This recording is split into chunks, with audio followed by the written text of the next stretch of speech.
চট্টগ্রামের ঐতিহ্যবাহী ডাক্তার খাস্তগীর সরকারি বালিকা উচ্চ বিদ্যালয়ের খেলার মাঠ দখল চেষ্টার অভিযোগ উঠেছে। এক ব্যক্তি এটি নিজের নামে খারিজের আবেদন করেছেন কয়েকবার। এই ঘটনায় ক্ষোভ প্রকাশ করেছে বিভিন্ন মহল। ১৪৭ বছরের পুরনো চট্টগ্রামের ডাক্তার খাস্তগীর সরকারি বালিকা উচ্চ বিদ্যালয়ের এই খেলার মাঠ এখন টক অব দ্য টাউন। শত কোটি টাকা মূল্যের জায়গাটি বিক্রির খবরে তোড়পাড় বিভিন্ন মহল।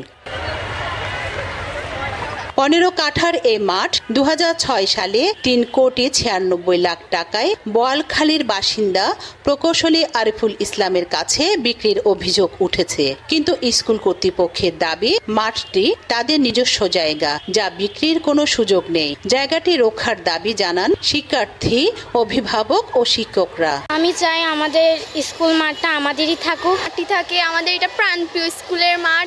এই স্কুলের জায়গায় স্কুলেই আমরা ভোগ দখলে আছি, আমরা থাকবো। বাইরের কোনো ভূমিদস্যু বা বাইরের কোনো দুষ্কৃতিকারী যাতে স্কুলের এগুলোর উপরে কোনো প্রকারের হস্তক্ষেপ করতে না পারে, আমরা সেটাই কামনা করছি, আমরা সেটাই চাই।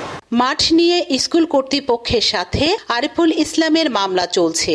সম্প্রতি নিজের নামে তিনি নামজারির জন্য আবেদন করলে তা গৃহীত হয়নি। এর আগেও 4 বার তার আবেদন প্রত্যাখ্যান করে ভূমি অফিস। অবশ্যই জিরো টলারেন্স, মানে যখনই আমাদের কাছে কোনো অভিযোগ আসে অথবা আমরা নিজেরাই যদি কখনো রিভিল করতে পারি যে তাকে দিয়ে বা কাউকে দিয়ে কোনো একটা ক্ষতি আমাদের স্বার্থের বাইরে গিয়ে কোনো একটা ঘটনা ঘটছে, ডেফিনেটলি তার বিরুদ্ধে আইনানুগ ব্যবস্থা গ্রহণ করা। 24 আগস্ট মাঠটি পরিদর্শন করেন দুদকের কর্মকর্তারা। তারা সবকিছু খতিয়ে দেখছেন।